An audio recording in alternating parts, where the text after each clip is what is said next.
voilà monsieur le maire ñu tënk ko rek parce que xam naa ne jot bëreetul te ne nga da ngay dem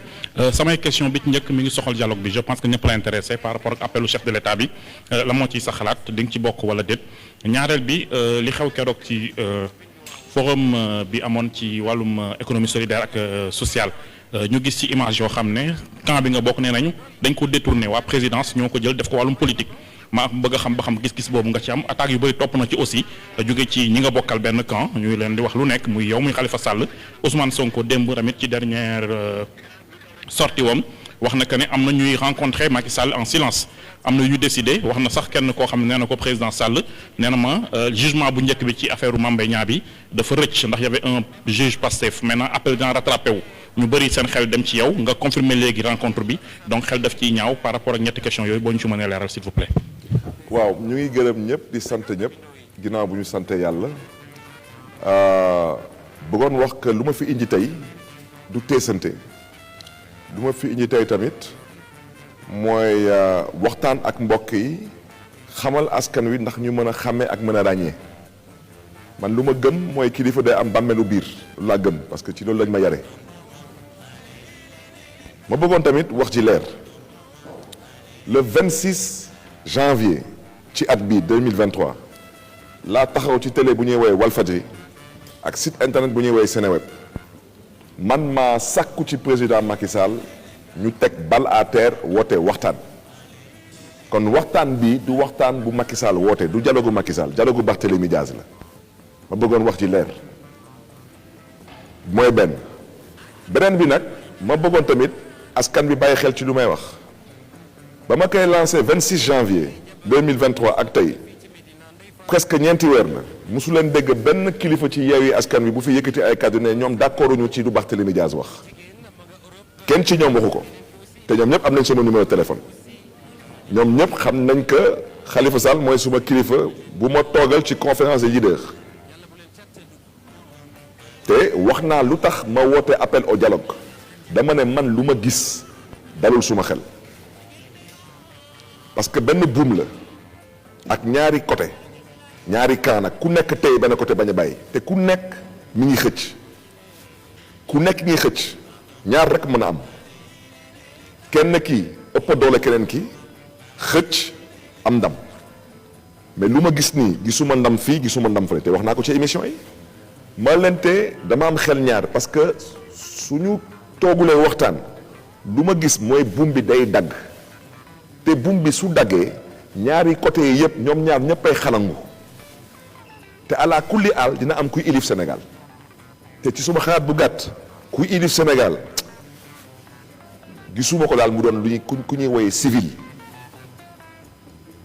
mooy lu ñuy woyee civil mooy moo xam société civile lay bàyyeeku wala moo xam ci parti politique yi lay bàyyeeku wala moo xam feneen fu munti bàyyeeku ma ne man dinaa lancer un appel loolu moo waral Barthélémy Diaz lancer appel le 26 janvier 2023 donc ku fi taxaw tey nga ne loolu mooy appelu dialogue président Macky Sall wax dëgg yàlla da ngay fooy sa xel ba ma lancer appel bi nag mu am ay nit bokkuñu ci politikuñu ñooñu daal di jaar ci ay nit pour mën jokkoo ak man ñu jokkoo ma laaj leen neen est-ce que yéen mën ngeen jël garantie que yéen mën ngeen wax ak président de la république ñu ne ñun mën nañ jël garantie wante est-ce que yow mën nga jël garantie que yow tamit mën nga waxtaan ak sa leader yi ma ne leen man ñaari nit laay waxal ci coalition bi parce que lépp lu may def ci politique ak ñoom ñaar laa koy seqal kenn ki mi ngi tudd Khalifa Sall mooy suma leader politique keneen ki mi ngi tudd Ousmane Sonko ma jàppee ko muy suma doomu ndey ci politique ñu d'accord ci loolu ñooñu su ma juumulee ñoo nañ sama kër ñaar ba ñetti yoon te su leen neexee yéen ngeen dem suma kër ngeen xool suma kër ça veut dire man tey suma cër mënuma toog fi ne damay joxe ay preuve mais ku ma woo ci yenn yi ma fekk si def ci yow parce que nag du ma nangu kenn di ma dëkkalu fu ma dëkkul man suma kër yëpp ay caméra la kuy dugg suma kër dañ lay gis kuy gën a suma kër dañ lay gis ak heure bu mu ti doon ñooñu maa ngi leen di jéggalu parce que ay kilifa lañu te amuñu benn intérêt ci lii yëpp ñooñu nangu sol seen dàll ñëw di waxtaan ak man pour mën a dem jokkoo ak président pour mën a convaincre président que man damaa sincère ñooñu ñëw suma kër ñetti yoon saay bu ñuy ñëw suma kër yëkkati naa suma téléphone woo naa Khalifa Sall ne ko ñëw nañu lii la ñuy waxtaanee ma raccroché ma woo Ousmane Sonko ma ne ko gars yi jaar nañu lii la ñuy waxtaan te am naa ci yaakaar ñoom ñaar ñëpp kenn musuma wax d'accord ñu ci lii ñoom ñaar ñëpp te ñu ngi may dégg dem nañu ba ci waxtaan bi ma laaj ñoom ñaar ñu ma àndal ma leen est-ce que yéen di ngeen d'accord suñu ne lay waxtaan laata waxtaan bi di am est-ce que d'accord ngeen jokkoo ak président Macky Sall téléphone saafonte jàmm ak moom ñu yonte ñu ne ma d'accord kon loolu lu muy firndal mooy ñooñu ay nitu jàmm lañu damay dégg ñoom ñu doon ñëw pour le compte du président Macky Sall ba ñuy toog di waxtaan ñu ne ma est-ce que yow Barthélémy Dias est-ce que yow nangu nga toog ak président ma ne leen nangu toog ak président dafa am condition man du ma dem palais man du ma dem këru président Mermoz te nangul naa leen tamit président de la République président la mënul ñëw suma kër kon dañuy wut terrain neutre ñu toog ñu waxtaan man leen teg ci nag ngeen waxal ma président gàcce bu Sénégal am ci forum de l'eau bëggoon naa ñu waxtaan si parce que ñu ngi waaj a ñëw dalal forum mondial sur l'économie sociale et solidaire te dama bëgg moom mu ñëw teew si ñëw présider cérémonie bi ñoom ñu def lu ñu def ba yàlla def ñu ne bés bii ci waxtu bii ci bërëb bii dinaa toog ak président Macky Sall la dernière personne avec laquelle j'ai parlé ba may dugg ci bërëb bi c'était Ousmane Sonko on a parlé pendant plus de 30 minutes au téléphone man ak moom ci ay stratégie bugguma wax parce que lii du suma cër mais les Sénégalais ont droit de connaître la vérité parce qu'on doit se respecter ñu toog président egsi alors monsieur le maire de Dakar ma ne ko monsieur le président de la République audience boobu man ak moom kese ak yàlla président nangu déplacé wu ñu waxtaan ma ne ko président gàcce bu ñu amoon ci forum mondial de l'eau bii mën na ñàkk te dañuy dalal forum bi ci bërëb bi ci waxtu bi ci date bi ma bëggoon nga ñëw fekk si waxtaan bi parce que économie sociale ak solidaire mooy daanaka ci gàttal lu ñuy woowee Sénégal secteur informel tey su ngeen jëlee tey ndaw ñi liggéey tey Sénégal am xëy 90% ndaw yi yëpp ñu ngi ci secteur informel donc ma bëggoon yow nga ñëw siggil Dakar wante sargal Sénégal parce que lu jotoon xew ci forum de l'eau yow nga jaar nii man ma jaar na le loolu rafetul te Jeux olympiques de la jeunesse tamit mi ngi ñëw yàlla lekk xam ku fiy nekk président de la République mais man président dama la bëgg a xamal ne ni yow doo suma noonu te yow xam nga bu baax a baax que yow doo suma noonu suma adversaire nga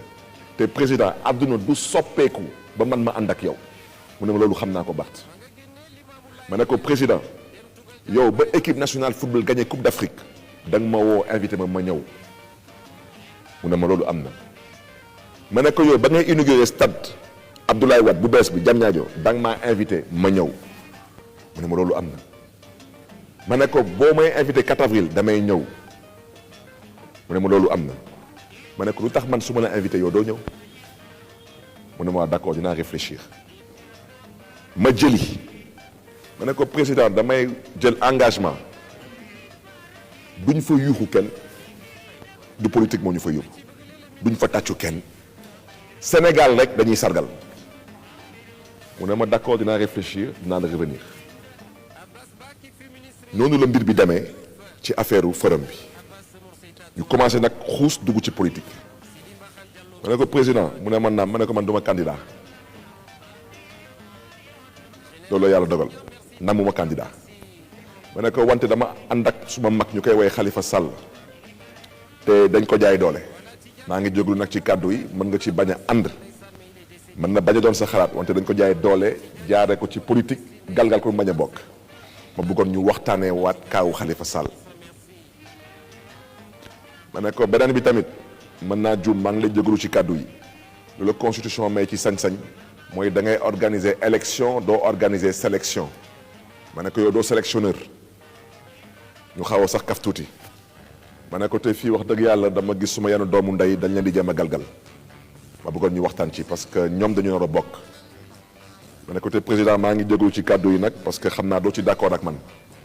ma ne ko ci jàngat bu ma am ci constitution yow amoo droit am 3e mandat mu ne ma ak lan ma ne ko président dama bëggoon ñu waxtaan ci fichier bi mu ne ma ak lan ma ne ko dama bëggoon ñu waxtaan ci révision L29 ak L30 bu code électoral mu ne ma ak lan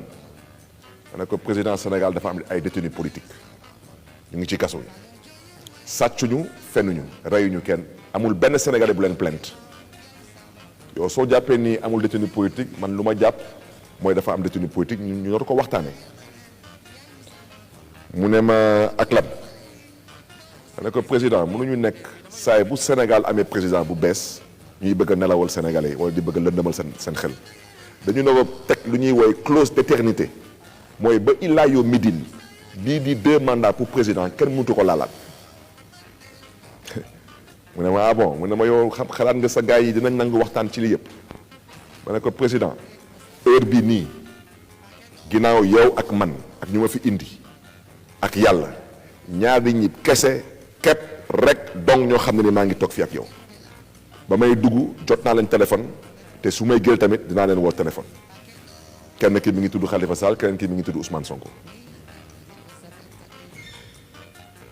mu ne ma ah bon ma ne ko waaw ma ne ko te am naa yaakaar suñu toogee waxtaan dinañ jubóo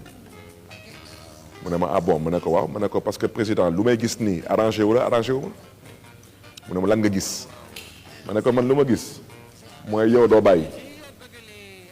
te ñun tamit duñu bàyyi ma ne ko te buum bi day dagg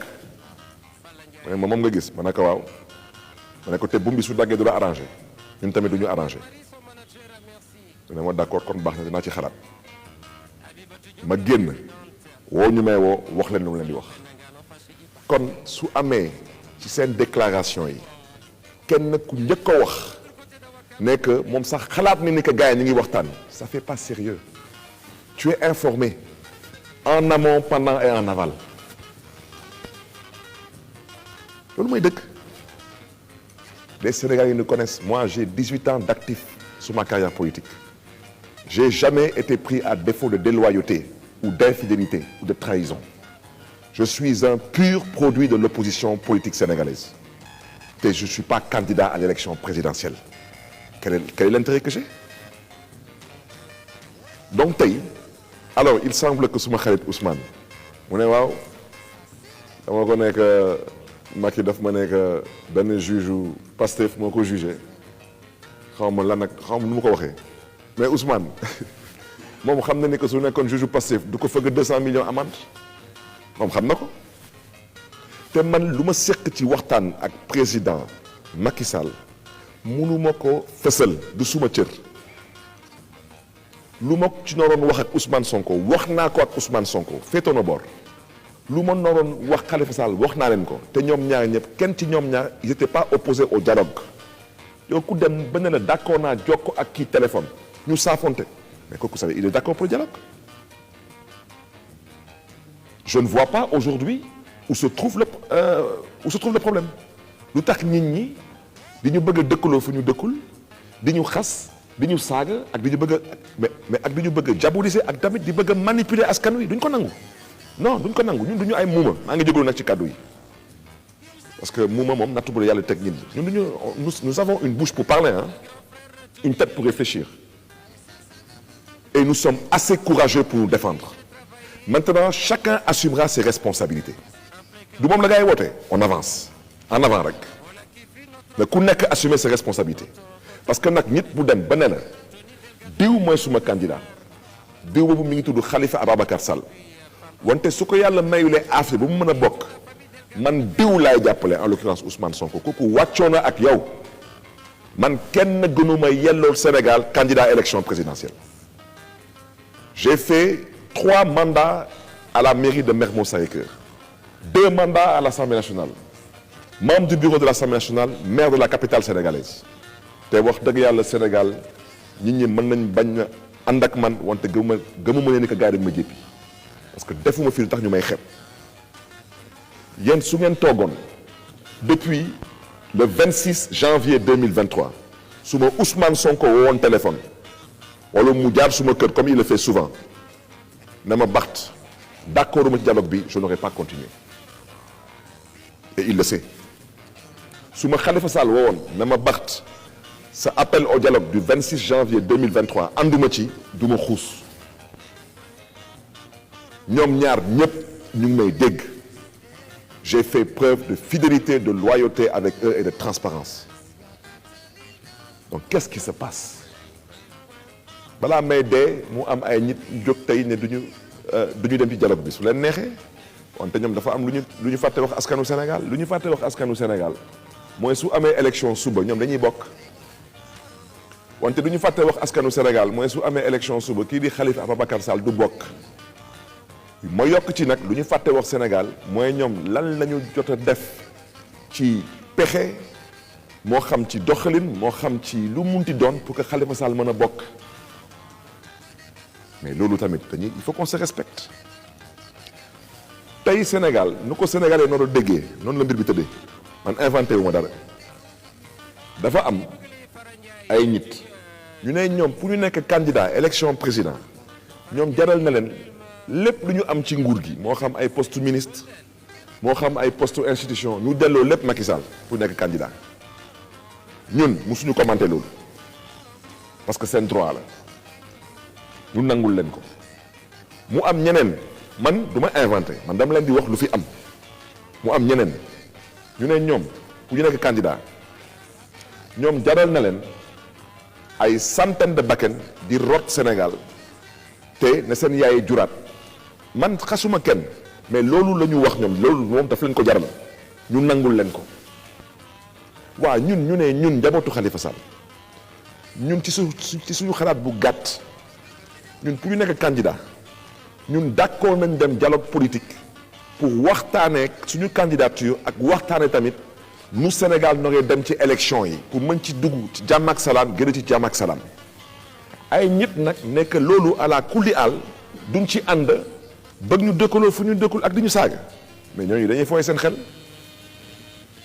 ma biiralaat wax ci fii man dama bëgg a wax ci leer kenn feesul suma bët maa ngi tamit jógul ci kàddu yi ginnaaw du kenn nenu ma te ñu ma àndal lu ma leen yéene yàlla naa leen ci jiitu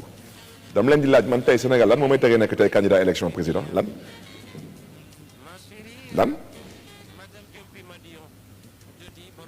kon su ma choisir man tey bañ a doon candidat ne damay jàppale Khalifa Sall parce que lu ma jàpp ni mooy lu mu daj ci politique ma ànd ci ak moom même si ce n'est que sa dernière chance il mérite au moins d'essayer de voir comment avoir une chance lu ma gëm man mooy suñ ko galgalee Ousmane Sonko ak ay ñitam liggéey nañ Sénégal dox nañ Sénégal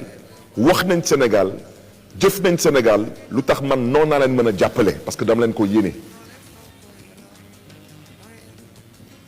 man du ma waxantuma man Sénégal kenn du ma xeeb ci ay vaar wala ci kàddu mukk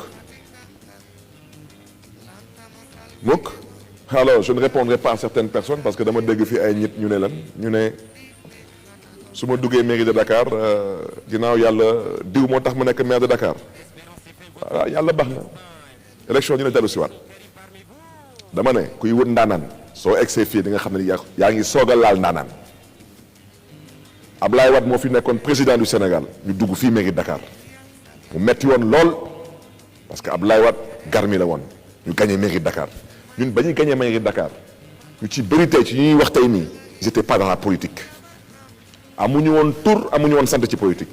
kenn xamuloon seen parti kenn musuloon dégg seen tur ci politique ñu dugg mairie de Dakar face à un président yàlla baatrewaat carte yi Macky Sall ñun ba ñuy dugg fii mairie de Dakar 2014 ñuy toog di wax ni fu ñu nekkoon fa dañu nekkoon dama ne fu may daanelee wax ci bu leen fooyee seen xel mairie de Dakar kenn du ko yekkal kenn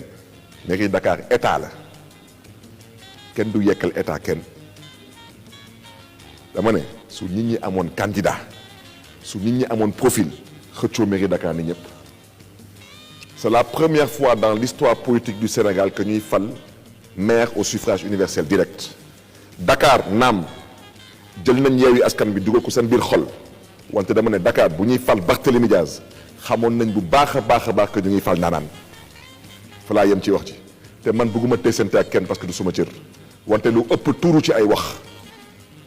dafa doy Khalifa Sall ne patt rek di ànd ak stylam ak yaram ñu koy saaga di ko saaga mel ni moom amul yaay maa ngi jóge ci kaddu yi mel ni moom amul soxna mel ni moom amul ay mbokk mel ni moom amul njaboot ñu koy saaga à partir de maintenant saaga yi jeex na ku saaga rek di nga xam ne yaa ngi soog a laalaake parce que ça ne continuera plus Yewwi Askan Wi nag moo tax ma ne damay communiquer lépp ngi seen loxo jàmm su amee yéen la su yàqoo tamit ngeen gisee ko noonu ak déggee ko noonu parce que ñun tooñuñu kenn. mais nag du ñu nangu kenn taxaw këram ndekki ba suur wala reer ba suur taxaw ne diw na lu ñu am lii wala diw na lu am lii yaay kan foo ko teg yaay kan loo fi liggéey te liggéeyuñu ko loo fi daj te ñun dajuñu ko ci dëkk bi nit ki su la yéenee da nga koy yéenee yow tamit loolu mooy gor loolu mooy jullit ñun ñëpp ay jullit lañu kuy jullit mooy kuy julli et on prie le même Dieu yéen gis ngeen fii ba ñuy installé charte Yewwi Askan Wi gis ngeen ko fi leader taxaw fii ne man dama ne lii du ma ko waxaale ak kenn da ngeen di inscrire par force amnistie pour Khalifa Sall waaw wala déet tey nee na moom buggul amnistie noguñu am amnistie te ñun ñii sax suñuy demee sax pour wuti amnistie amaana sax ñu lor askanu Sénégal ba amee leen ak wax jooju rafetul maa ngi jógu ci kàddu yi rafetul nit ki mënul nekk sa doomu ndey di la wax yu mel noonu parce que yow soo jàppee ni que yow pour nga doon candidat jaral na la ñu boom ay centaines de sénégalais te sa yaay noonu juraat yow soo jàppee ni wax jooju doo amel sénégalais yi ak waaw yow soo jàppee que ñun wax dëgg yàlla ñun amnistie moo tax ñu amel sénégalais yi ak wax dëgg yàlla man je préfère ne pas commenter wax jooju damay bàyyi sénégalais yi ñu apprécier loolu moo tax ma toog fii man du ma teesante ak kenn mais biralaat wax ci kenn feesul suma bët ñu ma xamul rek dama ne ñu ma xamul ba heure bi nii ñooy taxaw di ma toiser moi j'ai dit non à Ousmane Tanor Dieng ancien secrétaire général du Parti socialiste tout puissant Khalifa Sall bii wax naa ko non du benn yoon du ñaari yoon si vous pensez que je vous dirai pas non c'est que vous n'avez absolument rien compris dama ne mbokk yi appel bi au dialogue du appelu Macky Sall Macky Sall ci boppam man dama ko appelé ñeneen ñi ku bëgg a ñëw ku bëggul ñëw nga toog sa kër ñu respecter sa position lu may wax ci su ma juumalee wax nga ma tamit ci waxu Grand Théâtre nu mbir bi tëddee foofu Grand Théâtre xam ngeen président de la République suy ñëw ci xew daanaka ñun même suñu garde corps yi doo leen gis ci photo yi ñoom ñëpp dañ leen di évacuer suñu protocole lekk moo fay nekk te kenn benn ji rek fay nekk président dafa ñëw ñu woo ma dama naa ànd ak madame le ministre bu may jaajëfee au passage ñu dem gars yi nañu taxawee nii ñu taxawee noonu président ñoo wàcc ci otoom ñu nuyu ko dugg ak moom ci stand exposition yi ñu ànd ak président visiter génn foofu protocole bi yóbbu ñu fu ñuy woowe salon présidentiel man musumoon dugg foofu ma dugg toog mu am président bi am ministre bi ak man ak je crois photographe u président de la République ak bien sûr protocole bi ak sécurité bi ñu ne dañuy dem ci salle bi ma ne président maa ngi jégalu dama am ay gan mu ne ma bon ma ne ko waaw ma ne ko damay invité Khalifa Sall moom mooy maire honoraire bu Dakar damay invité tamit Soham El Wardini moom moo tax tey bés bi yàlla baaxee ñu ko tey Sénégal mu ne ma bon ok ma ne ko damay invité tamit sa mag ministre d'État président conférence Yewwi Askan Wi mooy Habib Sy ma bëggoon rek ngeen nuyoonte balaa ñu dem ci salle bi vraiment d'accord ñu dem woo leen ñu ñëw ba ñuy dugg ak ba ñuy génn matul ñaari minutes Khalifa Sall ci gàttal moom waxul dara Habib Sy su ma juumul am na lu ko président wax ci ay kaf mu ne président yow xam nga kuy Habib Sy bu nga xamoon moo fi nekk ba tey loolu mooy fulla ak fayda bu nga xamoon moo fi nekk ba tey président xaw a kaf ak moom ñuy waaj a dem ma jàpp loxo président ma ne ko président ma bëggoon leeral benn wax mu ne ma bon lan la noonu ma ne ko appel bi du sa appel suma bos la maa ngi lay jógalu nag ci kàddu yi wante ma bëggoon wax ci leer fii man maa lancé appel le 26 janvier 2023 président ne monsieur le maire de Dakar day wax na dëgg lii appelu Barthélémy Diaz la mën na leen appel bi lenn lay ñaan yàlla mooy yàlla na yàlla tàpp xol yi dellu siwaat xel yi ñu mën a toog ñu waxtaane Sénégal ak ëllëgu Sénégal ma ne ko président am na loo bëgg am na lu ñu bëgg dañu toog waxtaan maintenant nag ma gëstu côté Habib Sy ma ne ko président Habib suñu waxtaanee ñu am 20 points suñu d'accordule ci 20 points yëpp na ngeen ko déggee noonu ça veut dire ñun ñëpp matuñu kilifa donc man lu may ñaan yàlla mooy suñu génnee ci lii yëpp ñu mën a toog ñu waxtaan ndax ñu bokkul heure bi ñu mën a waxtaan seen dossier ndax ñu mën a bokk ñu nga xam ne ni ñu ngi leen bëgg a galgal te ñëpp xam nañ que tey ci dëkk bi y a des dossiers c'est pour éliminer des gens loolu mooy dëkk parce que du ñu laay wax ci ñun dañ ko waxtaanee ma ne ko parce que man am na lu ma jàpp ni que loolu dafa c'est de la surenchère politique dégg naa fi kenn mu ne suñ ko bàyyee moom mu candidat midi moom ne la moom gagné na élection yi mais kooku moom xam na lu muy wax noonu da koy wax nii rek pour fuural moom xam na ko parce que Sénégal mbokk yi heure bu ñuy wax nii Sénégal kenn amul 35% ci élection kenn amu ko fi sondage yi ñu ngi fii dernier sondage bi matagul 3 semaines ñun dañuy politique fii pour que góor wala jigéen nekk candidat buy gagné premier tour il faut que mu nekk candidat de lu ñuy woowee ci tubaab coalition des coalitions mooy maanaam nga nekk par exemple candidat wu Yewwi ak Wallu boobaa nag mën nga am yaakaar jàll premier tour mais tey Wallu am na candidat te Yewwi am na ñeenti candidature yu fa nekk ñëpp dégg nañ président Malick Gakou ne candidat la honorable député Déthié Fall nee na candidat la Ousmane Sonko nee na candidat la Khalifa Sall nee na su ci yàlla àndee incha allah dina bokk waaw maintenant fan la ñu di jàll ba am 35% am 51% fan moo tax man lu ma gëm mooy ñëpp nar a bokk ñëpp donc ba ñu jógee foofu ñu dem en salle en salle man def naa suma discours président wax lu muy wax et puis ñu ñibbi c'est tout y a pas eu autre chose que ça je pense que est-ce que am na beneen question bu ma répondrewul beneen bi ci waaw mais loolu wax naa leen ko nee naa leen Ousmane moom xam na lu ma ko wax te Ousmane xam na ni que man suma cër mooy mënuma taxaw fii di wax c'est pas possible non mais parce que Ousmane sait ce que je lui ai dit je l'invite vraiment à revenir à de meilleurs sentiments moom la foofu rek laa mën a yem parce que lii yëpp ça ne va pas le rendre comment dirais-je encore candidat ça ne lui garantit pas la candidature non ça ne lui garantit pas la candidature parce que je suis désolé je ne reconnais plus certains acteurs politiques là on ne fait plus de politique il y a des gens qui sont dans les enfantillages maa ngi jógul ci kàddu yi parce que man du ma laay wax ci fii àdduna la wéet gore wéetali gore man je pense pas que j'ai gardé les vaches avec certaines personnes on n'a pas joué au billet ensemble waaw man ñu ma doon Petite Caroline Dakar xam nañ seen bopp ñu ma doon potu meew xam nañ seen bopp ñu ma doon ànd di sàcc ñambi suukar xam nañ seen bopp donc ceux avec lesquels j'ai grandi on se connaît donc ñu nga xam ne ni ñoom man ak ñoom dañu dox daje ci politique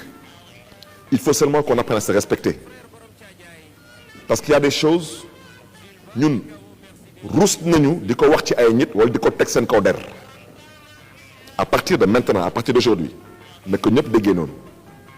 ku bëgg a jàmm am jàmm ku bëgg leneen am leneen nous n'avons peur de personne kenn feesu suñu bët kenn mais nag respecté nag ñëpp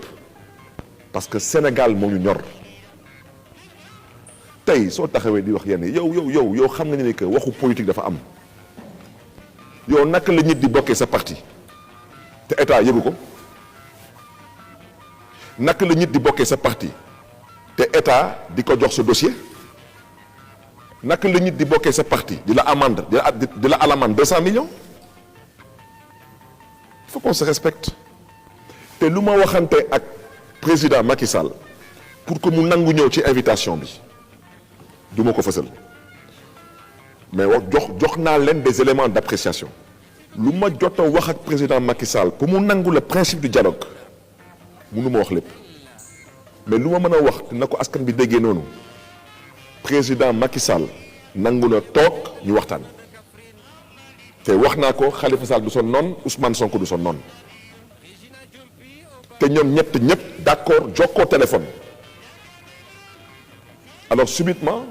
on veut nous faire le coup de l'amnistie un coup d'accord naa beneen coup bi d'accord duma ci amnistie bi un coup d'accord naa ci dialogue bi un autre coup d'accord duma dialogue bi man soo ma waxoon d'accord duma dialogue bi mais man du ma xuus man du ma candidat waay xanaa lii moom neexatul man du ma candidat man su ngeen ma waxoon ñeen ñaar ñëpp Barth arrêté d'accord uñu appel bi d'accord uñu man du ma xuus dama xuus ngir Sénégal ak ngir jàmmu Sénégal maa ngi ko doon wax léegi nii xam naa wolof bi du ma mën a guddal parce que gis ngeen tey nu ma jekkee sax damay dem Touba maa ngi nii noonu dem Touba dem seeti suma doomu ndey di suma sëriñ Bass Abdou Khadre doon ko jox wàccuwaayam ak tamit comme nu ngeen ko xamee rek dëkk dafa am nu mu tëddee parce que ñun dëkk bi dañu am ay kilifa te kilifa yooyu bu dëkk bi xatee bu dëkk bi tàngee dañ ci jot a dox ay jéego yu am solo tey suma warugar la man ma delluwaat ci kilifa yooyu wax leen ci lu ñu nekkee ñun tey te ci loolu la ñu gars yi di xaare kilifa yooyu foofu la ñuy xaare ñu liggéey ndax jàmm sax Sénégal man àdduna du dox ba ma ànd ak président Macky Sall bokkuñu gis-gis bokkuñu boor politique man du ma warkat man du ma dóorkatu marto man je m'appelle Barthélémy Diaz te am na lu ma dul nangut c'est fini ça c'est fini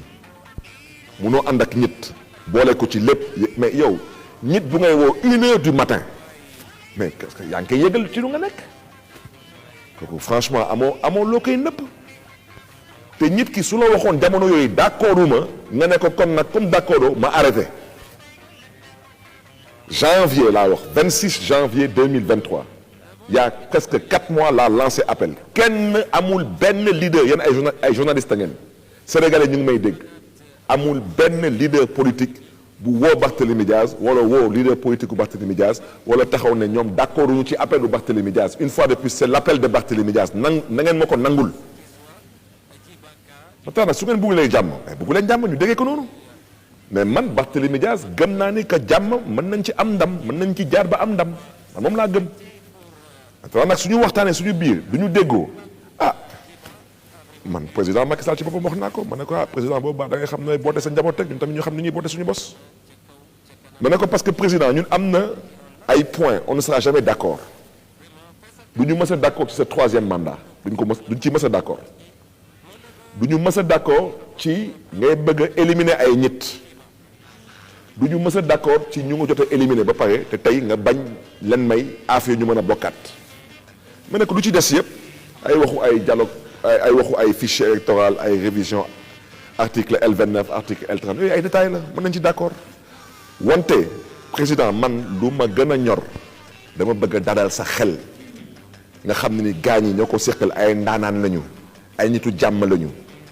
te dañ lay yéene jàmm fii kenn du la tëj kaso kenn du la topp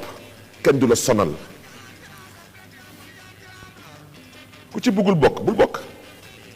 mais nag soo taxawee ne nañu ñun dinañ amel askanu Sénégal ak amaana suñu demee jëlee amnistie laquelle amnistie yaa ko njëkk a proposé jëm ko défendre bu ñuy installer charte Yewwi Askan Wi y a un problème parce que soo jàppee ni amnistie nit mën na ci am àq man naa la wax man gàddu àqu amnistie moo ma gënal gàddu àqu ay bakkan ñu doon rot fa laa yem ci wax ci et si les gens veulent continuer à parler je vous dis que je parlerai parce que man sénégalais ñoo ma ñor man je suis pas candidat c'est pas mon problème parce que man suma problème mooy lan mooy na civil jël pouvoir te su desee ci man kese na civil boobu bàyyeeku ci coalition Yewwi Askan Wi man ànd naa fi di politique yéen xam ne lu ma daj ci politique ba ñuy fal président Macky Sall man maa ngi woon ci kaso bi xeex awma ci ndam keneen moo jël ndam gi dem ak moom dama sonn ak tay ci di xeex keneen di falu man lu ma bëgg tey mooy président bi bàyyeeku ci Yewwi Askan Wi moom lay xeex moom laa gëm te képp kuy leader Yewwi Askan Wi man yéene naa la nga doon président du Sénégal ak noo munti tudd Malick Gakou Déthié Fall Ousmane Sonko et mon candidat s'appelle Khalifa Sall mais xanaa nag ça c'est mon droit ñu ne dañu ci saaga waaw on continue di ngeen bàyyi saaga wala di ngeen jël la responsabilité d'assumer jusqu'au bout parce que lu ngeen di def tegu leen ko fenn te fii ragal dëkku fi fenkat dëkku fi naafeq nekku fi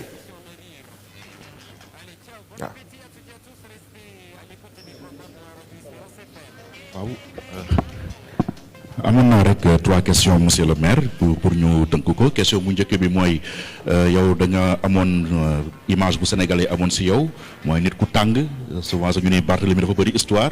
et tout mës naa la invité émission Walf TV nga ni ba Khalifa Sall di dem ca Macky Sall ba Covid bi ñëwee yow bokkoon nga si ñi ko doon wax ni d'accord aussi loolu lan moo am entre temps nag ba say discours di évoluer yow mi bañoon dialogue tey nga nekk tey instigateur bu nekk apôtre du dialogue politique. beneen question bi mooy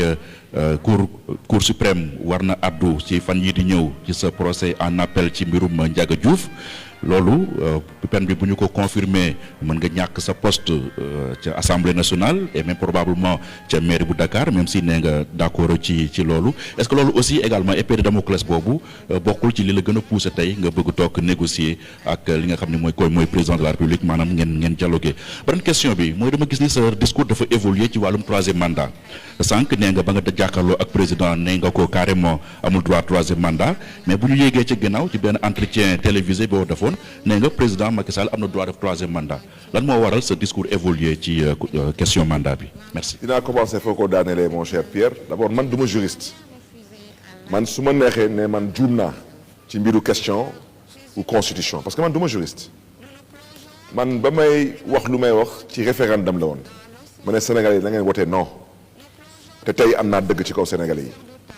parce que suñu wotee woon non heure bi duñu toog fii di wax waxu 3e mandat. du président Macky Sall moo leen waxoon bu leen déglu ñoom Barthélemy dañuy fooy seen xel ñeneen ñi gën a ne nul ne peut je répète nul ne peut du loolu la gars yi nekkoon fii di wax ak ñeneen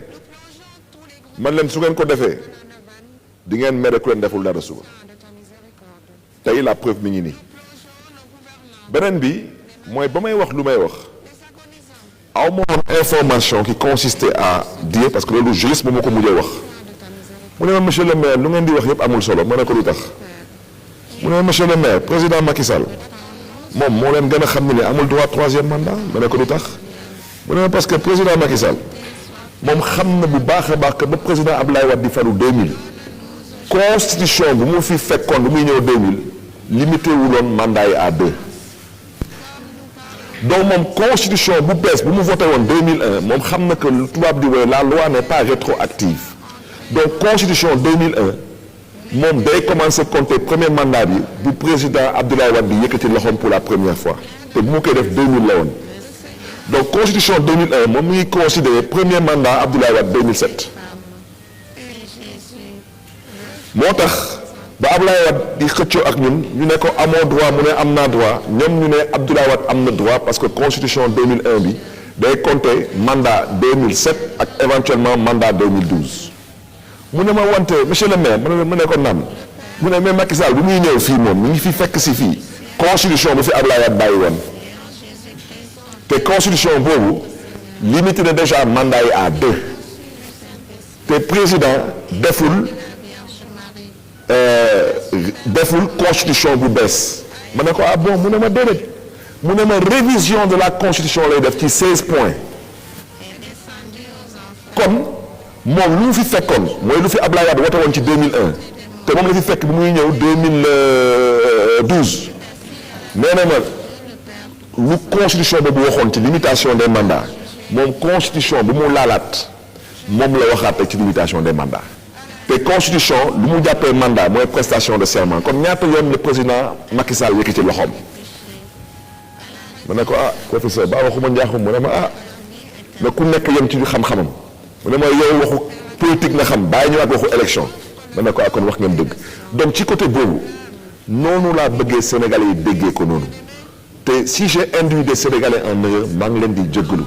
wante man nekkuma fii pour di téema tuur lëndëm nit ñi wala di lëndëmal xelu nit ñi ça m'intéresse pas bon beneen bi loolu laa bëggoon wax ci cette question concernant ma position sur l'évolution du discours sur le 3e mandat non et je considère aujourd'hui que suite ak discussion boobu moo am ak constitutionnaliste boobu tey heure bi nii président Macky Sall amul droit am 3e mandat wante moom wax dëgg yàlla waxuma est-ce que day def 3e mandat wala du def 3e mandat mu ne ma da ngeen bëgg ñu waxtaanee ko mu ne ko waaw mu ne ma ok d'accord dëgg naa la mais loolu xanaa mën nañu ko waxtaanee comme moom nee na am na ay argument ñun am nañu ay argument beneen bi yaa ngi ne nu ma gars yi doon xoolee man nit bu tàng laa woon daanaka ci gàttal sax nitu fitna laa woon waxoo sax lépp parce que ba gars yi dëppee kees yi ba ñu génnee élection présidentielle 2019 Khalifa Sall nekk ci kaso bi ñuy taxaw tey dina du ñu dem dialogue ñoom demoon nañ dialogue Khalifa nekkoon ci kaso bi ñoom ñu dem dialogue Khalifa Sall ci boppam moom tamit mu nangu dem dialogue man ma lank bañ Khalifa Sall bu muy dem ci affaire du Covid 19 ma lank bañ Khalifa Sall bu mu ñàkkee wajuram bu jigéen président ñëw di ko jaale si ma lank bañ ñoo toog fekkee. Nous sommes à 10 mois d'une élection présidentielle ku nekk ngi tey kii nee na force restera à la loi kee nee na force restera au peuple ku nekk yaa ngi menacé sa morom man bokkuma ci élection bu ma xam ngeen su ma neexoon toog fii suma place di lijjanti suma mairie Dakar tranquillement te am naa lu ma doy sëkk nag ma ne man lu may gis nii su ma toogee di seetaan lii fu muy mujjee gisuma fa ndox parce que lu ma gis mooy benn buum ku nekk ñi xëcc ku nekk ñi xëcc ku nekk ñi xëcc kenn bëggul bàyyi te ala kuliyal buum bi dina dagg te may béralaat wax ci bés bu daggee ñaari côté yi ñëpp ay xalangu parce que lu may gis nii nekkatul politique ab jëfu caaxaan la ak biru fooy sa xel la du politique parce que xel mooy politique xol du politique ci politique xel mooy xeex xol du xeex ma gis président Macky Sall téye bañ a bàyyi ma gis suma gaañ ñu téye bañ a bàyyi man mi tamit ma bokk tamit ci gaay tamit di téye ma xam tamit suma bopp ma ne ah comme jàmm wolof njaay na jàmm ci de lépp a xaj naa jéem a lancer appel comme président joxoon naa ko lettre nekkoon na ma dalal pour mairie Dakar mu ignoré ma tontuwuma ma ne ah naa lancé bi yoon un appel public le 26 janvier 2023 sur Walfadjri et sur Seneweb en grand format j'ai lancé un appel et à partir de cet appel là wax naa leen lépp lu ma def yaa ngi wax léegi nii lu tax ma assagé wu dama am ay doom yu góor maintenant damay yeewu ci kër gi di dégg yow est-ce que gis nga paa bi yow lan la paa bi wax jànq yi sax ci kër gi te ana paa bi lan la paa bi wax man dama jàppoon ne ni dañu doon wax ci waxu paa bi sumu pap parce que ci kër gi laa dëkk ah ba ma demee ba ci biir ma gis te ne que su ñuy wax waxu paa bi man la ñuy waxal ma ne comme maintenant man xale yi dañu jàpp ne man paa laa man su ma taaw il a 23 ans man su ma taaw tey mën naa am doom mën naa am soxna mën naa am doom donc tey du ma doon def yaa 10 ans ci ginnaaw tey di nekkatul suma cër man ba ma naroon xeex naa Sénégal ba ma naroon tëdd naa kaso j'ai tout fait dans ce pays moo tax tey su ma déggee ñenn ñi di wax ne ni que ñoom lu ñu dund lu ñu vivre kenn mësu ko fi dund Sénégal dama ne Sénégalais yan lay waxal fii am na benn góor bu ñu doon woowee président Mamadou Dia yàlla na ko yàlla xare ci àjjana yu gën a kawe yi kooku duñ ko def Sénégal yàlla buñ ko fi defe ci doomu Adama Sénégal kooku xeetu toroxal buñ ko toroxal Sénégal yàlla buñ fi mës a toroxal ci ñit Sénégal de cette façon jamais de la vie kooku moo nekkoon équivalent au premier ministre tey parce que génération future yi xamuñu il faut que ñu xamal leen kooku dañ ko jaay doole tëj ko kaso bañ koy tëj kaso Sénégal lu fu doon yeewu ci ay doomu aadama matuñu woon 5 millions laa wax biir Sénégal bi yëpp ñu boom fii Sénégal biir Dakar fii ñu boom lu ëpp 100 personnes surtout fii Centenaire doo leen ay bal rey leen 100 personnes jamono boobu amul internet jamono boobu amul réseaux sociaux jamono boobu amul journaux jamono boobu benn parti politique rek moo am Sénégal donc il faut savoir raison garder te wax sénégalais yi dëgg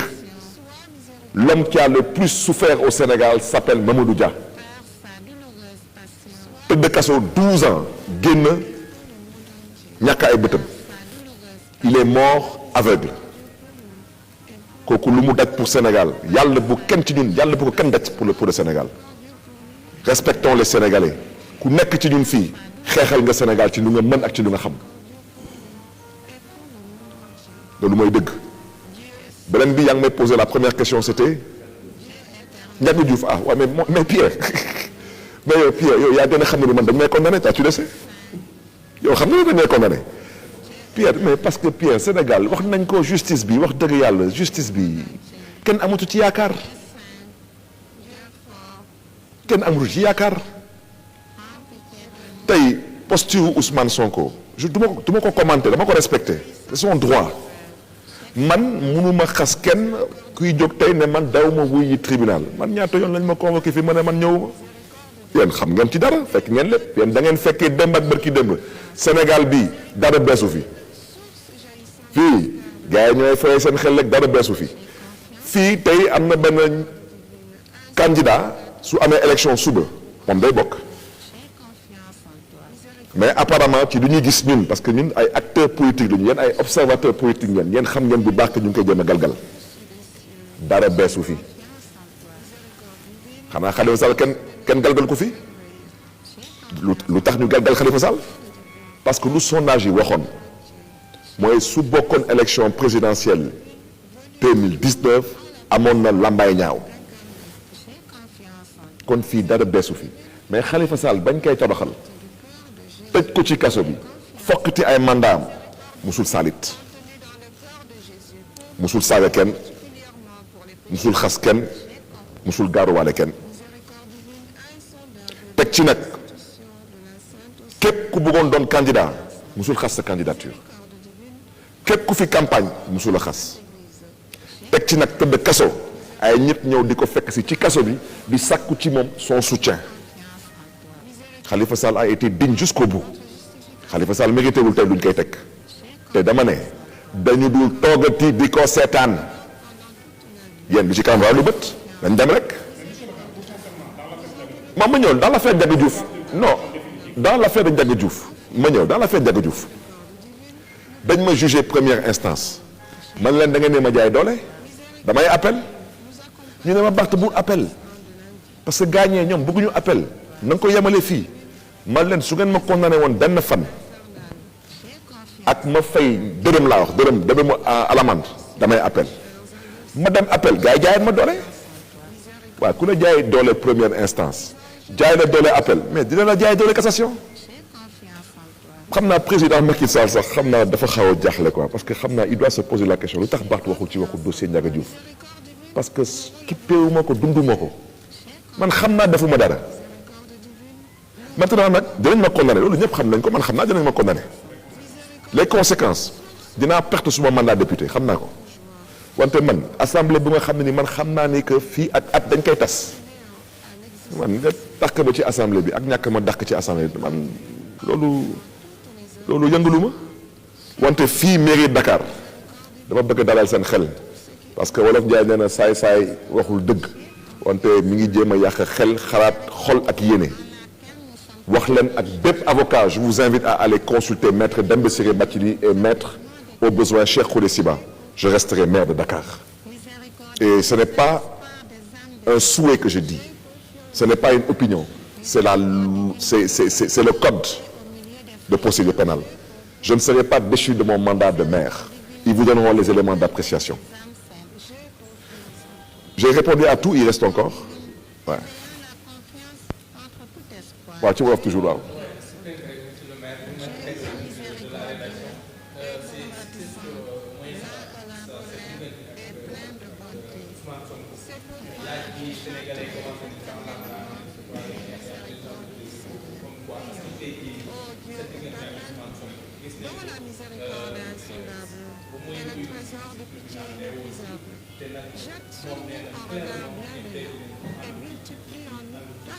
Pour que dans les moments difficiles, nous ne désespérions ni ne perdions courage, mais que nous nous soumettions avec grande confiance de sainte volonté, qui est l'amour et la miséricorde même, par notre Seigneur Jésus-Christ, roi de miséricorde, qui, avec toi et le Saint-Esprit, nous témoigne sa miséricorde dans les siècles des siècles. Amen. Ô sang et eau, qui avait jailli du cœur de Jésus, comme source de miséricorde pour nous, j'ai confiance en toi. bon dama lay laaj yow comme ñun ñëpp ay Sénégalais lañu fii su ma jumu ne fii chinois amu fi ñëpp ay Sénégalais lañu waaw ku nga xam ne nii jekk na ci mën a doon candidat élection présidentielle amul dara lu ko tere mu doon candidat kooku dem ba ne man suma candidat mi ngi tudd Khalifa Ababacar Sall moom laay ñaan yàlla mu mën a bokk ci élection yi ma mën ko jàppale wante su ko yàlla mayulee aafiya ma tudd tur ma ne man Ousmane Sonko bu Pastef laay jàppale waa kooku wàccoo naa ak moom wala wàccoowuma ak moom dama leen di laaj Sénégalais ñu ngi may dégg wax dëgg yàlla kooku su luñ ko wax noonu su ko doyut amul leneen lu koy doy te wax dëgg yàlla man politique du ma doxaan kenn ci politique dañuy ànd rek te yàlla tax boo ko gis-gis boo ko yéene maa ngi jógu nag ci kàddu yi nag parce que amaana peut-être kàddu yi xaw a ñagaas wante daal man politique daal nu ma leen ko waxee parce que wolof yi xóotul doxaanu mu ci kenn dañuy mën a ànd rek beneen bi mooy te tamit du ma ci neexal kenn moo du am dañuy ànd ndax bokk gis-gis ndax bokk yéene ndax bokk pas-pas ak Pastef loolu la ko fi am kon man lu ma jàpp mooy mënuma la yéene nga doon président du Sénégal et en même temps ma yéene la safaan mënul nekk ma wax ko publiquement beneen bi parce que seen question yi da ngeen di day teglu la beneen bi ban wax nga ci waxu relation bi avec Ousmane et quoi d'autre. pensé graw mooy ban noonu. mooy bi nga sa diggante ak sa papa. non boobu moom dama joxoo amul solo boobu. li askan wi ci tey jii nii yow ak Ousmane Sonko ndax dina jeex bu subaa wala nii bu wéyee parce que nee na moom àndu ci dialogue te yow. nee na voilà mais ma bëggoon la wax loolu. waaw yow xam nga nee naa la Ousmane Sonko ba may lancé sama appel le 26 janvier 2023 fan ngeen mës a déggee Ousmane Sonko ne d'accordul yow journaliste nga wax ma fan. ñetti weer ak lu tegu presque ñeenti weer musul waxtu ma ko moom d'accordul Ousmane Sonko wax naa leen ba may lancé appel bi mu am ay nit yu bàyyi ko ci njabootu président Macky Sall di dox ay tànku jàmm pour jéem a xool sincérité suma appel man moo tax ma ne président Macky Sall du sa appel suma bos la ba ñu dem ba gis sincérité bi parce que ñooñu saay bu ñu doon ñëw dañu doon ñëw suma kër fu ma dëkk Baobab ba leen di gërëm di leen di sant parce que lu ñu def mënoon ils n'avaient aucun intérêt à le faire ils l'ont fait mu leen di gërëm leen di sant ñu ne monsieur le maire ñun dañ la dégg nga woote jàmm ñun tamit lu ñu bëgg gis Sénégal mooy jàmm kon wax ñu yow noo ko gisee lépp lu may jokkoo ak ñoom di wax ak ñoom maa ngi jokkoo ak Ousmane Sonko maa ngi jokkoo ak Khalifa Sall kenn ci ñoom musuma wax d'accord ma du Ousmane Sonko nee na leen président Macky Sall dalal na fi nit waxtu bi ba waxtu bi mu ne 1h du matin man maa ko woo waaye nit bu ngay woo 1h du matin da nga ko fonk wala fonkoo ko nit booy woo 1h du matin da nga ko respecté wala respecté woo ko man fan la ñu bindee que moi je dois faire un compte rendu à Khalifa Sall ou à Ousmane Sonko mais parce que ma gëm dialogue bi ma gëm na ni que ñoom tamit ay nitu jàmm lañu ma gëm na ni que président Macky Sall amaana mën naa ko bañ a nax wante mën naa am lu mu bëgg ci moom tey nag gaa ñuy taxaw ñenn ñi sax ñu ngi xataraayu waaw mais ñuy toog ne leen ñoom bëgguñu dialogue mais dafa am lu ñu leen fàtte wax ñoom su amoon élection suba ñoom ils sont éligibles ñoom dañuy bokk waaw lu tax yow nga bëgg a bokk te man nga bañ man nga yow nga bañ ma nangul man ma jëm a xool man lan laay def ba bokk te yow ne nga yow pour nga mën a bokk yow jaral na la ay bakken rab man ma ne la man pour ma bokk jaral na ma man ma dem dialogue wallaay loolu jarul nga ma ciy saaga du ma ko nanguti c'est fini su lépp naroo yàqu ñu xam ne day yàqu yàqeet wax bi jeex ñëpp a àndandoo ñàkk mais boobaa nag la ko Sénégalais yi déggee noonu luy yàqu du bàyyi ko ci ñun parce que attaqué wuñu kenn saaguñu kenn xasuñu kenn wante nag du ñu ay yaafus te du ñu ay ragal te tamit du ñu ay naaféq te du ñu ay fenkat parce que lu ëpp nag tuuru les Sénégalais nous observent et nous avons rendez-vous avec l'histoire il faut savoir raison garder adduna yemul fii Khalifa Sall bëggoon na nekk candidat am de 2012 il voulait de 2019 il voulait lan la yàlla dogal dañ ko jaay doole que les gens s'inspirent de l'exemple de Khalifa Sall mais taxaw fii di ne man duma Khalifa Sall mais bien sûr que tu t'appelles pas Khalifa Sall parce qu'on sait qu'à l'état civil tu t'appelles pas Khalifa Sall ça on le sait et merci pour la précision aussi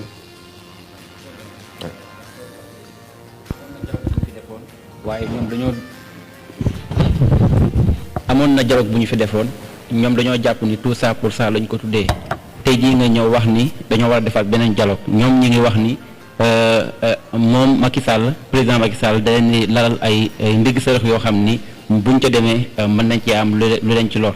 yow tey jii nga toog ni sa xel dal na ci dialogue bi est-ce que jàppoon ni ñoom perception bi ñu am ak yow perception bi nga am bokkuñu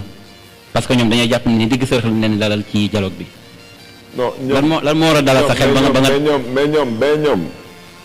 nee nañu tey d'accord ñu ci dialogue bi du loolu la ñu wax. waaw. ñoom ba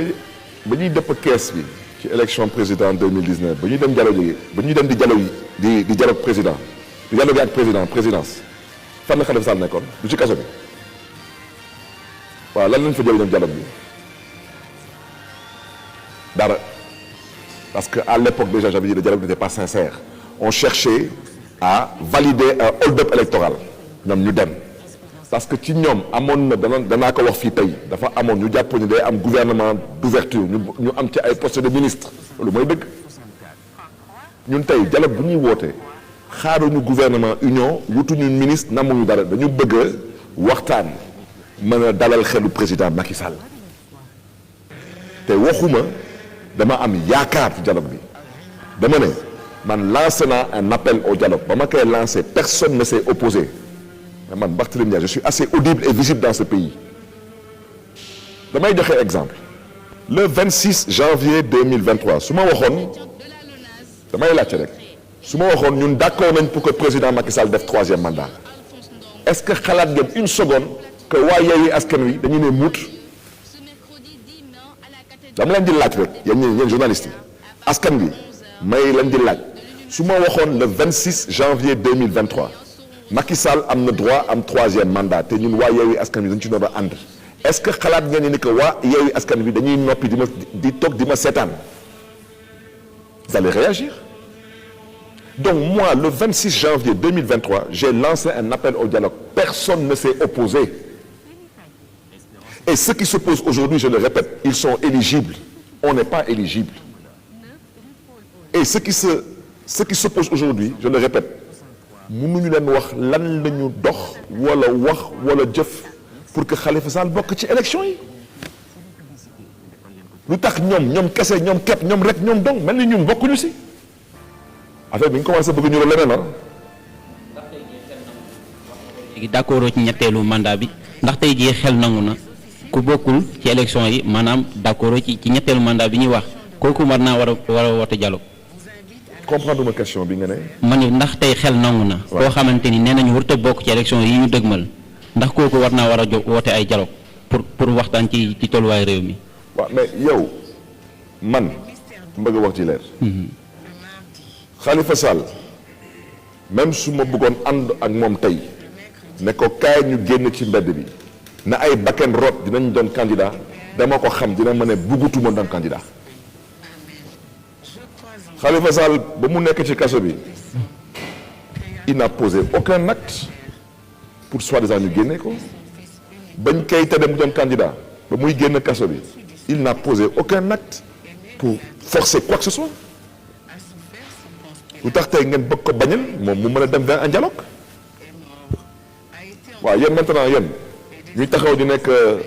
dañuy boom ay sénégalais seen yaay juraat yéen lan moo ci seen xalaat yéen amu leen ci benn xalaat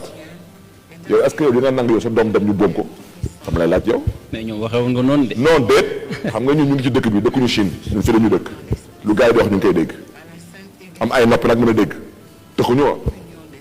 dama ne lu waay wax respecté nañu sa stratégie musuñu ko commenté parce que ku nekk ak noo ko gisee ak noo ko sentiré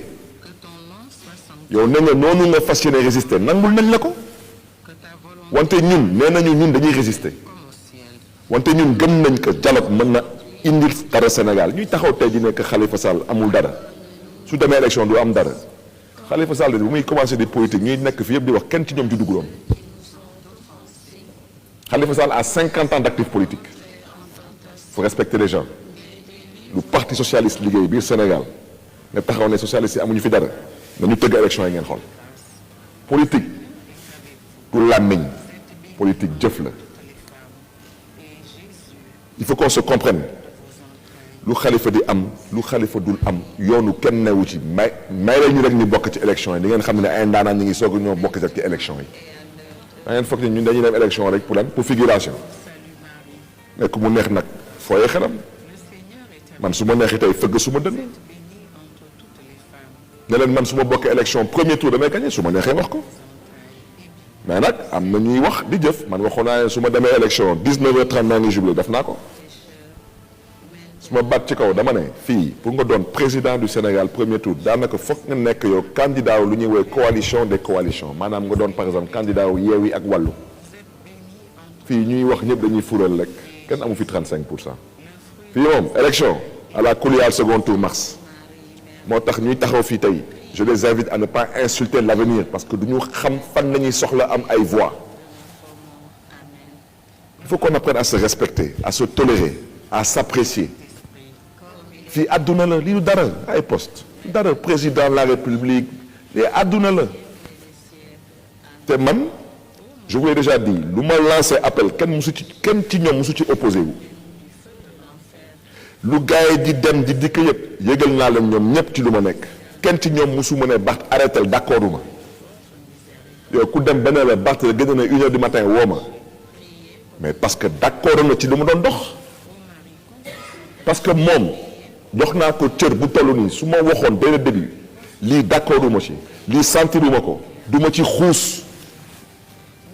man duma candidat quand je cherche à créer les conditions d'élection apaisées pour qui? Pas pour moi.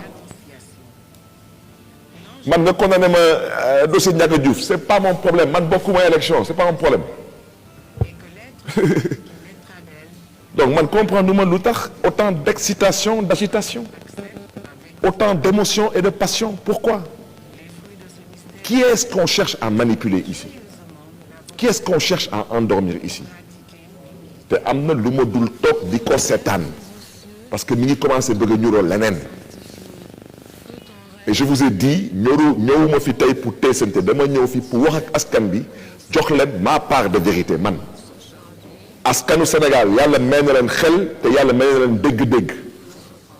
teg ci nag ñoom xam nañ ma man parce que maa ngi commencé nag di bëgg a yàgg ci politique ils connaissent toutes les facettes de Barthélémy Diaz saa bu du fa boppam mais am na fu ngeen xam ne du ma nangu mukk ji di ma fa dëkkaloo jamais de la vie te dëkk bi du ma fi daj je suis fier de l'avoir vécu si c'était à refaire je referais la même chose te Ousmane Sonko xam na ni est-ce que moom yéene naa ko mu doon président am déet mais nañ ko teg ci yoon rek suñ ko tegee ci yoon yàlla amaan na mën na ci def sutura mais ay ñi laa ko gisee ñëpp ki gisee noonu dama ne tu as tapé à la mauvaise porte ça marchera pas ici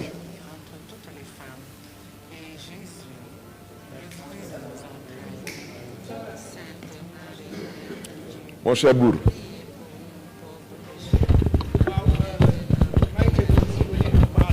J'ai raté la partie française mais en version wolof vous avez dit que yow yaa initié li nga xam ne moom mooy dialogue bi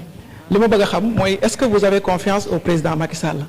parce que ñu bëri ñi ngi wax ne defoon ngeen fi dialogue waxtaan ngeen mais amul ci benn engagement boo xamante ni am na diggante moom ak opposition boo xam ne respecté nañ ko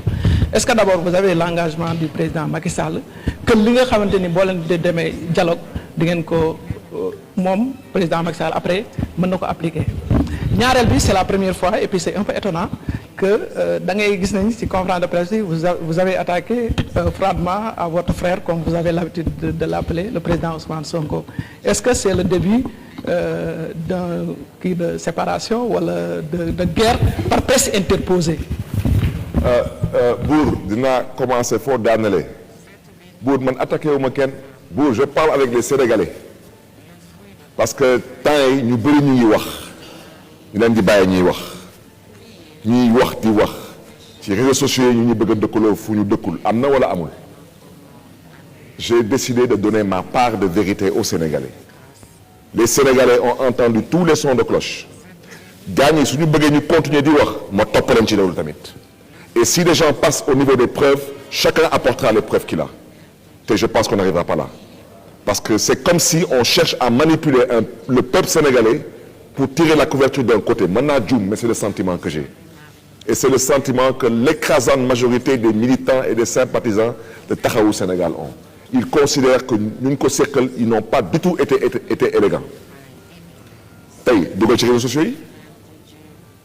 demal Facebook ñu ngi yekkal Khalifa Sall mais kenn xamul li lan la fu ñu ko teg xam ngeen maa ngi jógoo nag ci kàddu yi reewantu tubéy la ku mu neex sol ku mu neex sumi xam ngeen wax naa ne lu tax ma choisir format bi amul kenn ci yéen fii kuy fii journaliste sénégalais yi respecté wuñu la ci sa taxawaay amul kenn fii ku nga xam ne ni ñëw nga ñu ne la poser question wala bu poser question bi su ma neexoon léegi ñuy def live def 95 000 vues carte de crédit kese la du nga nañu président Macky Sall c'est l'homme le plus impopulaire du Sénégal du loolu la ngay wax moom def na 80 000 vues am déet damay laajte rek naka la homme di nekk impopulaire def ay 80 000 vues j'ai choisi ce schéma pour parler avec les Sénégalais sans aucune limite et sans aucun tabou Sénégalais ils sont libres am nañ dégg-dégg xam nañ Barthélémy Diaz xam nañ Massamba xam nañ Mademba je le dis je le répète aux Sénégalais d'écouter et d'apprécier Sénégalais nag suñu jàppee ni lu Barthélémy Diaz wax yëpp ay kàcc la mais c'est bien y a pas de problème tuumaaluma kenn wante du ma nang kenn du ma tuumaal jamais de la vie et je considère qu'un leader politique da am bàmmeelu biir parce que lu ñuy dox ni on le fait pour le Sénégal c'est important tout de même parce que tey xalaat leen les bonnes volontés ñu jot a dox ay tànk pour que président Macky Sall nangu toog ak man d'abord pour forum mondial mu nangu xam lu tax ma bëggoon mu ñëw toog ci forum bi présider ko beneen bi président bëgg a xam est-ce que man mën naa jël engagement que le dialogue sera sincère lu ma ci jàng mooy si le président accepte toog ak Barthélémy Diaz du palais du këram terrain neutre parce que le président man lu ma jàpp moom tamit am na intérêt tamit ci dialogue bi parce que moom tamit il est conscient de la gravité de l'heure xam nga wolof Njaay nee na yàq ma gën a yomb defar yow yaa ngi jéem a arrangé gaa yaa ngi jéem a déranger ma ne mais c'est quoi cette histoire là su ngeen jàppee ni nag lu ngeen nekkee nii mooy loolu mooy tax ngeen di bokk élection ah yàlla baax na yàlla ñëpp la fi nekkal wante man de lu ma gëm te mu nekk lu ma gëm dëgg-dëgg mooy Sénégalais yi ma jiital ci kilifa diine ñoom lu ñu bëgg mooy Sénégal jàmm am te jàmm sax fi maintenant nag tubaab nee na discuter ne veut pas dire se disputer mooy waxtaan ak xuloo bokkuñu te kenn waxul ne ni que da ngeen di waxtaan ngeen juboo mais jéem leen au moins waxtaan ci lu ngeen xam ne ni yow président yow lan moo la ñor nga wax ni lii moo la ñor ñu ñëwee le président ñun lii moo ñu ñor te man mais Biré du wax ci mënuñu fii muus waane ba waxtaan ba d'accord ci président def troisième mandat mënul nekk mënuñu d'accord waxtaan ba d'accord ci président di bëgg a galgal ay nit pour ñu bañ a bokk ci élection yi alors fàtt naa wax dara parce que dégg naa fii ci benn sortie benn leader politique mu nekk dialogue bi moom lu mu gëm mooy ñu fay dem dañuy dem pour dialogue moom pour galgal ko isolé ko yow loolu su nekkoon sa gëm-gëm tu as mon numéro de téléphone tu m'appelles au téléphone da nga ma ne doomu ndey écoute man lu ma gëm mooy dialogue bi su ngeen fa demee da ngeen ma bëgg a galgal ce n'est pas sérieux ce n'est pas gentil ce n'est pas responsable ça c'est la raison pour laquelle j'ai décidé de parler au peuple sénégalais et si les gens insistent ils peuvent compter sur moi pour revenir à la charge parce que je reviendrai cette fois-ci autrement et je vous dis une chose je sais me battre je n'ai fait que me battre toute ma vie personne ne m'impressionne dans ce pays personne je respecte tout le monde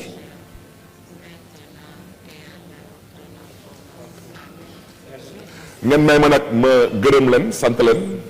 gërëm askanu Sénégal di jéglu tamit askanu Sénégal peut-être ci ton bi wala format bi mais lu jot na te ma am yaakaar tamit que suñu génnee ci lii on sera mettre en avant l'intérêt national di gërëm ñëpp di ñaanal yëpp yàlla na yàlla saxal jàmm Sénégal yàlla nañu yàlla yokkal sutura yàlla na yàlla kattanal Sénégal te yàlla nañu yàlla may ndam fu ñu jëm jërë ngeen jëf mbokk yi